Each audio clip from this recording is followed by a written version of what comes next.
rakan-rakan tutor, mungkin rakan-rakan lain nanti akan add to the list lah. Jadi yang balik pada yang mula-mula tu, komen tu saya rasa takkan setakat ini kita masih lagi belum jelas produk yang kita nak pilih. Jadi kita patut dah decide produk yang kita nak pilih. Yang keduanya industri SME tu kita patut dah jelas SME tu. Jadi we are doing SME dan kita akan jual, kita akan ada produk dan kita akan ada kita make own building dekat dataran niaga tu lah. Jadi kalau kamu nak add on few more, jadi akan menyusahkan kamu nantilah.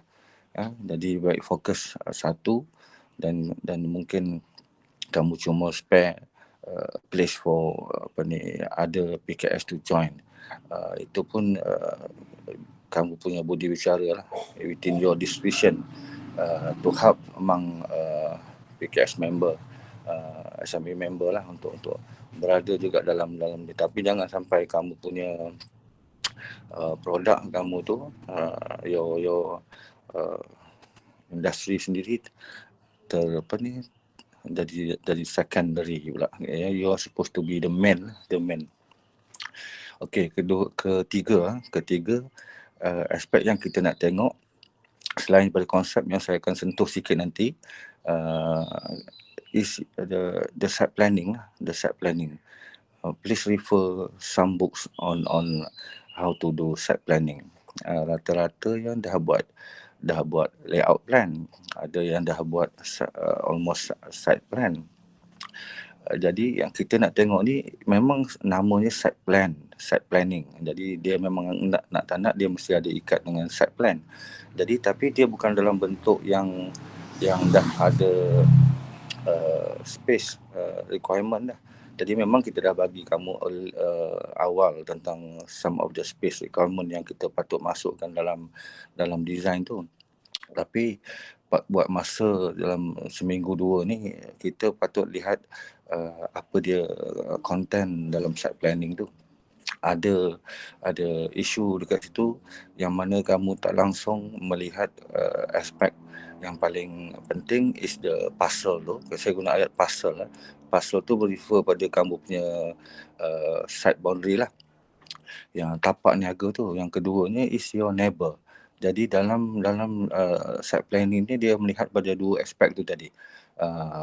Jadi dua ni dah hilang. Mungkin the way you present your graphic tu mungkin dah sedikit laju atau jam, jadi dia terus hilang. Jadi saya nak kamu lihat semula dan betterkan lah, dan balikkan balik nanti mungkin hari ini dan hari Khamis nanti kita akan tengok how you see site planning.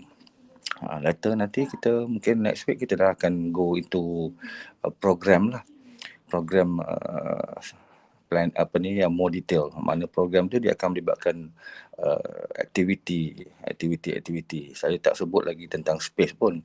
Kita hanya mungkin kita akan lihat dari aktiviti yang mana yang kamu rasa utama, yang kemudiannya ada supportive activity. Daripada aktiviti tersebut akan ada functions yang kemudiannya akan jadikan ruang-ruang atau space. Jadi kita akan lihat slow untuk kita tahu how we derive to architecture. So rata-rata architecture ni sebab an activity lah, activity of people, activity of user, activity. Jadi kalau kita tak dapat nak identify apa aktiviti yang patut ada dalam kita punya special SME ni, maka kita gagal nak faham. Nanti kita buat satu benda yang memang tidak kena-mengena dengan apa-apa pun. Tak relate to surrounding, tak relate to PKS, tak relate to the important as how we were to establish our new SME outlet ni. Okey, saya stop dulu. Sekali lagi saya nak sambung sikit tentang konsep tu tadi. Saya harap tutor lain kalau ada nak add on to whatever tutorial yang kita dah jalankan last week.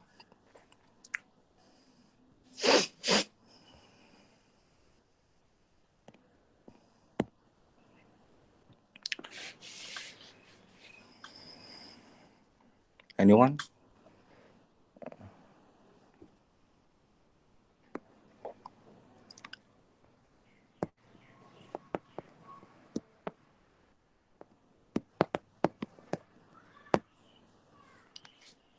Anyone? Kita nak start dengan Dr. M ke? Ataupun kita ada Zikri to talk on the last week tutorial.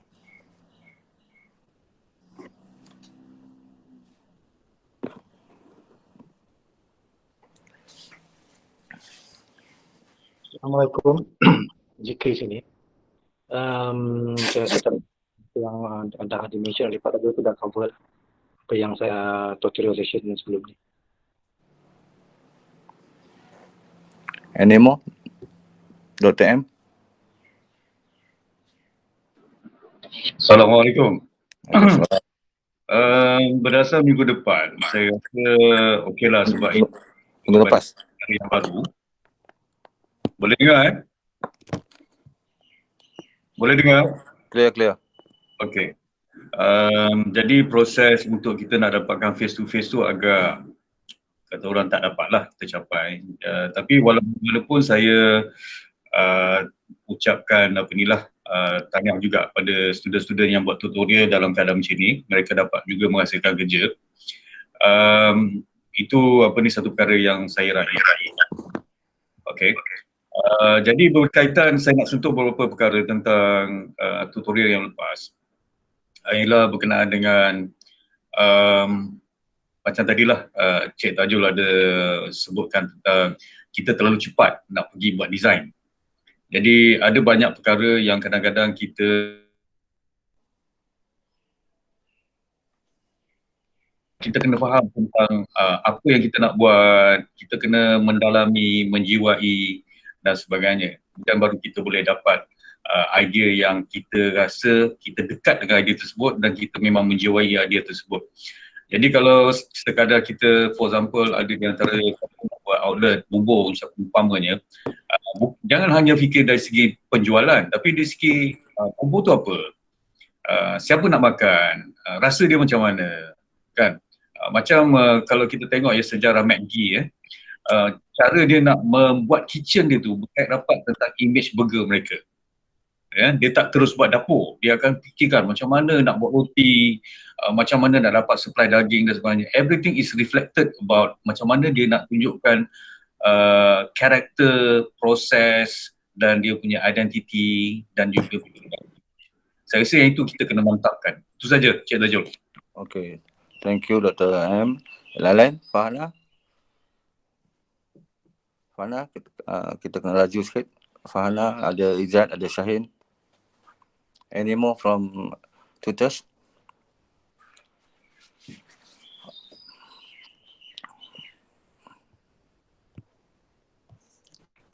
Okay, kalau tak ada, nanti add on lah Kalau tak ada, maknanya nanti any question from students sebelum saya nak tambah sikit lagi on matter pertaining to concept tadi lah.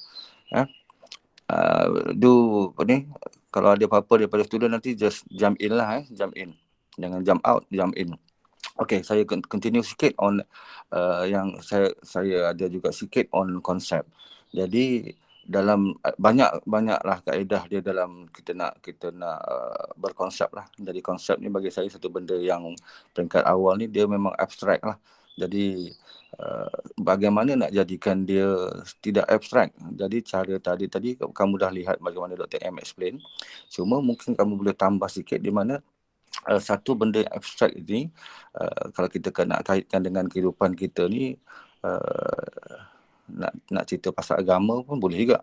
Jadi konsep tauhid contohnya, jadi konsep tauhid tu kita yakin betul kan. Jadi bagaimana kita nak yakin betul benda yang abstrak tu tadi. Jadi caranya, jadi kita anggap dia sebagai satu buku kosong contohnya, kemudian kita tambah lagi. Jadi abstrak ini tadi dia mesti bertambah daripada satu yang kita tak boleh nampak, tak boleh lihat, kemudian kita sampailah boleh jadi nyata. Sampai kita boleh lihat. Jadi premis itu dia mesti berkembang. Kepahaman kamu terhadap peringkat mula, mungkin kamu punya cerita on PKS ataupun SME itu kamu tak jelas. Tapi bila kamu dah buat study, kamu dah mula buat kajian, kamu dah buat case study dan kamu dah pun temu ramah. Jadi dapatan kamu tu tadi, hasil daripada search for detail tadi, maka dia akan menambah kamu punya pengetahuan. Your knowledge is bigger, so the premise is bigger. So rumah kamu dah makin lama makin jelas. Mungkin peringkat awal rumah kamu kosong, tapi bila kamu dah go deeper, rumah kamu dah mula nampak lebih jelas, ada pintu, ada tingkap, dah nampak banyak benda. So dah masuk ruang dalam pula kamu nampak macam-macam. So dia premise tu, understanding tu yang kita namakan premise tu, dia makin lama makin appear. So daripada satu benda yang abstrak tadi, konsep tadi satu benda yang abstrak tadi, maka kamu akan, the more you buat, you fikir, you think, you baca, dan kemudian you tambah lagi value, nilai pada pemahaman tadi, especially on SME. Jadi kamu automatik, sebenarnya kamu dah add on, tambah kamu punya senjata lah ataupun bahan untuk kamu mula buat kerja. Iaitu yang pertama. Jadi balik pada yang kedua, tadi ada sentuh tentang aktiviti kan. Jadi kita tak cerita pasal ruang lagi. Kita tak cerita pasal, mungkin kamu belajar masa semester 3, kita ada cerita pasal aktiviti cooking, aktiviti eating, aktiviti sleeping. Jadi kita tak main ruang pun. We don't have ruang bedroom, atau kita cuma ada sleeping area ataupun sleeping room. Sebab kita lebih dekat dengan aktiviti daripada space tu sendiri. Kita boleh kata kitchen, tapi you don't know what is in the kitchen, what activity that shall have in the kitchen. So what makes a kitchen a kitchen? Jadi similar to lounge. What is a lounge? So apa aktiviti dalam lounge tu? Ini kita dah go nombor 2. Sebelum tadi patutnya kita fokus on site planning, tapi kita dah masuk kedua, is how we understand, kita develop the understanding of an activity to relate to the function. Dan later automatic dia akan jadi a space atau an area of where activity tu been developed atau dijalankan. So kamu jangan nampak bila kita dah bagi space requirement tu maka that's it.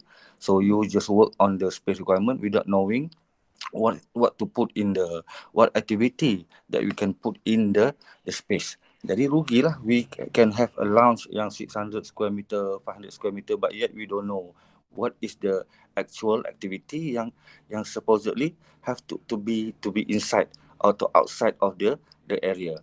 Ruang lingkup dia. Jadi saya tak nak kamu keliru kat situ. So focus on activity similar to activity internal ataupun activity external. So you must decide where is in, where is out. Mana aktiviti yang perlukan betul-betul perlindungan. Balik kepada aspek nombor 3 yang saya nak tambah lagi tadi. Dalam design, saya nak add on tadi pasal how we do things. Saya peringkat awal lagi, construction dah masuk. Jadi dia bukan construction tu datang at the end of the design stage. Jadi kita dah bear in mind, once we do the work, we need to know the technology, capacity kita. So if you don't have the capacity, you must find one. Cari, kalau you nak main prefabrication, start now. Why do you think that you need to do prefabrication? Adakah PKS ini sesuai dengan prefabrication?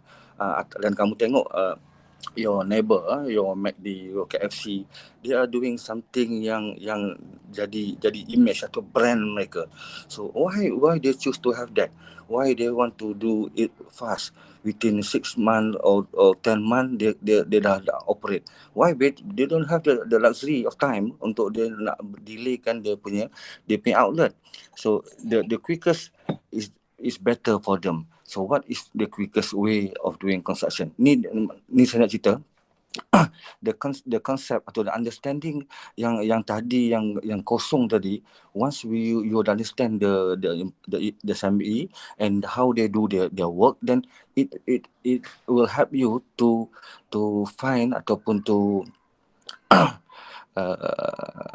apa ni dia panggil untuk susah kan untuk kamu tahu apa yang kamu nak. So in order to help them to do business. Okay, boleh so construction bukan datang last minute baru datang, you datang together with the understanding. Jadi bila you start buat design, you dah ada that in mind. Okay, Dr. M, saya harap yang itu jelas. Zikri, that's why kita mungkin next week kita ada lecture by from Zikri, perhaps on construction lah. Saya harapkan dia banyak cerita on prefabrication lah, ataupun simple construction for a small building. Jadi kadang-kadang small building kalau kita buat macam-macam pun tak jadi juga. So do you think what is your preferable based on the understanding? Mungkin you nak main steel and glass, you nak main tak payah piling ke Islam kan, pasal dia 2 story je kan, atau 2 story need to have piling. So kalau nak buat piling, you nak guna base macam mana, you nak guna base, you nak guna footing yang macam mana. So dia naik pakai portal frame ke, atau mungkin you tak belajar lagi portal frame, semester ni baru belajar tentang steel. So mungkin nak adaptkan 2 type of construction method. Even kalau kamu belajar tentang timber pun, framework construction tu memang antara yang terbaik lah. Kalau kita boleh gunakan ataupun mungkin material tu yang laminated timber. So boleh kita dah start fikir, bila you fikir yang tu, automatic you akan dapat satu dimension yang lebih jelas in order for you to do work. Okay, tak nak rigid pula lah. Tak nak rigid pula. Kalau buat konkret lagi senang lah. Tapi kadang-kadang kita cakap kita buat konkret, tapi kita tak tahu what is the material and how the material to be laid as to make sure that kita punya building tu ataupun architecture yang kita present tu suitable, not only for us jadi Gajah Putih, but together with the surrounding lah. It must match. Bukan mismatch, must match dengan ni, ataupun dia tidak asing. So the study of typology dalam site planning juga penting. Walaupun dia sedikit detail, tapi dalam study of site planning, ini aspek nombor 4. Dalam study of site planning sebenarnya, study of neighborhood itu memang cukup penting. Bukan setakat architecture, dia ada people dekat situ. Dia ada the importance of the people, the culture tu yang sebenarnya yang you kena generate from that understanding, yang perhaps will become a concept to your design. Okay, kita stop kat situ dulu. Anybody to add ataupun ada student nak tambah, kita bagi peluang. Anymore? Ada student ataupun among tutors kot ada nak tambah? Hari ni kita nak buat apa hari ni? Hari ni kita ini Doktor, dia orang ni senyap lah Doktor, mungkin pagi-pagi ni. Dah makan ke belum, saya tak sure. Doktor M? Okay, Doktor M clear. Siapa lagi? Uwais, thank you for coming. Ada Ahmad Hakim, tapi kita ada 40 lebih. Rakan-rakan pensyarah saya tak nampak. Okay, tak. Izzat ada? Izzat, okay, clear follow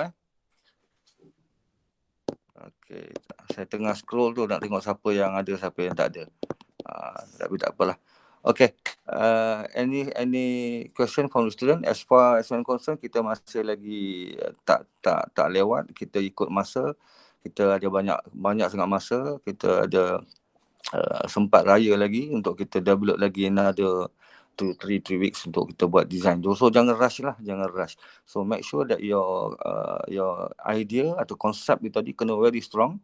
Otherwise dia akan jadi, you can have a beautiful building, beautiful design, but dia tak ada content dan tak ada strength dalam architecture tu. So go slow but not too slow kan. Dan PKP ni semuanya slow. Tapi saya laju. Dr. M pun laju. Siap buat apa ni, video lagi. Okay, kita baca ni. Okay. Izzat cerita pasal hari ni ada tutorial. So hari ni kita akan ikut list yang Monday lah. Monday kita ada 6 tutor. So lega lah sikit kan. Tak adalah seorang 10. Jadi kita ada 6 tutor. Maknanya mungkin seorang 7 atau 6 lah. 6 kali 6, 36, 7 lah. Roughly 7. Jadi kamu boleh berkongsi pandangan bersama ada 6 tutor kita. Okey, saya tutup 2-3 minit. Sebelum tu ada apa-apa sesiapa yang nak bertanya. Boleh, no problem. Cepat kita buka.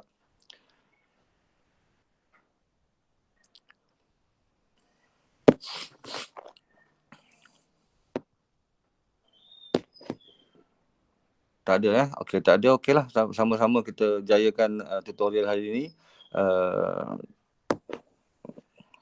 Sama-sama jayakan tutorial hari ini dan kita doakan kamu buat yang terbaik lah. Dr. M, terima kasih semua student form 4. Okey, Assalamualaikum warahmatullahi wabarakatuh. Jumpa kamu dalam tutorial. Jangan lupa attendance mesti. Thank you form 4.